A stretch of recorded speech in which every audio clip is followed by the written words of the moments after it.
عید الفطر کی چھٹی پورے جموں کشمیر میں آج ہے یا نہیں ہے، اس پر زبردست قسم کا اسمنجس ابھی تک ہے۔ جہاں تک سرکاری سوتروں کا تعلق ہے، ان کا صاف طور پر یہ کہنا ہے کہ چونکہ پورے دیش بھر میں عید کل منائی جائے گی اور عید ایسا تہوار نہیں ہے جس کو ریسٹرکٹ کیا جائے کسی ایک علاقے تک یا کسی ایک محدود جگہ تک، تو اس لیے سرکاری چھٹی کا جہاں تک اعلان کا تعلق ہے وہ کل کے لیے ہو سکتی ہے، مگر آج سرکاری چھٹی ہو اس کو لے کر چونکہ ابھی تک اوپر سے کوئی ڈائریکشنز نہیں آئے ہیں، اسی لیے ابھی تک سرکاری آرڈر کوئی نہیں نکلا ہے۔ تو اس کا مطلب یہ ہے کہ آج کے دن جو سرکاری ملازم دفتر نہیں جا رہے ہیں، ابھی تک وہ ان کی اپنی نجی چھٹی مانی جائے گی، اور اگر سرکاری ادھیادیش یا سرکاری آرڈر کوئی آتا ہے تو ہی جا کر مانا جائے گا کہ انہیں چھٹی دی گئی ہے اور سرکاری طور پر اب وہ گھر پر بیٹھ سکتے ہیں۔ جہاں تک چھٹی کا تعلق ہے اس میں بالکل صاف ہے کہ جو شاہی امام ہے جامع مسجد دلی کے، انہوں نے اعلان کیا ہے کہ 11 اپریل 2024 کو دیش بھر میں عید منائی جائے گی، تو ظاہر سی بات ہے چھٹی کا اعلان بھی ایسا لگتا ہے کہ 11 اپریل کے لیے ہی ہوگا۔ مگر اب جتنے بھی سرکاری دفتروں میں کام کرنے والے ملازم ہیں ان کے لیے پریشانی یہ ہے کہ آج جائیں کہ نہ جائیں، اور کل کیا کہ کل ہم کو جانا ہے یا نہیں جانا ہے۔ اب ہماری 2 چھٹیاں ہوں گی یا ہماری 1 چھٹی ہوگی۔ وہیں دوسری طرف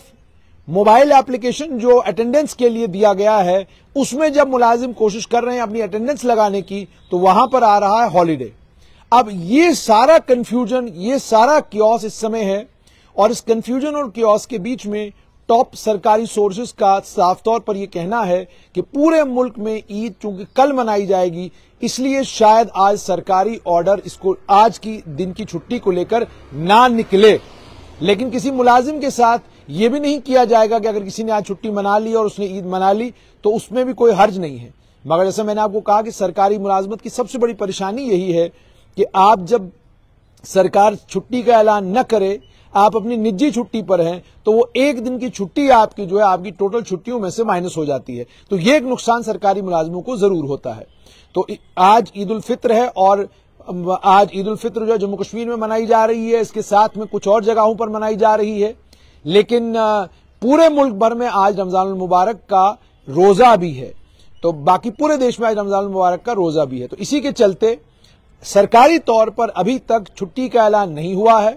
ایل جی منوج سنہا نے اپنے ٹویٹر ہینڈل سے اور آفیشیل ٹویٹر ہینڈل سے مبارکباد دی ہے تمام جموں کشمیر کے لوگوں کو عید الفطر کی، اور کل ہی رات کو انفارمیشن ڈپارٹمنٹ نے ایک چھوٹا سا پریس نوٹ نکال کر بھی جموں کشمیر کی عوام الناس کو عید الفطر کی مبارکباد دی تھی۔ اس سے یہ سمجھ میں آتا ہے کہ لیفٹیننٹ گورنر منوج سنہا نے اپنی طرف سے عید کی مبارکباد دے دی ہے، مگر سرکار کو جو چھٹی کا اعلان کرنا تھا وہ سرکار نے چھٹی کا اعلان نہیں کیا ہے۔ تو اب ملازموں کو خود یہ طے کرنا ہے کہ انہیں دفتر جانا ہے یا دفتر نہیں جانا ہے۔ اور جیسا میں نے آپ کو کہا کہ اس وقت 10 بج چکے ہیں، تو ظاہر سی بات ہے ملازم اپنے جنہیں تو پتا ہے کہ چھٹی کا اعلان نہیں ہوا ہے وہ تو دفتر ہی جائیں گے، اور جنہیں لگتا ہے کہ چھٹی ہے وہ آج مجھے لگتا ہے چھٹی منائیں گے۔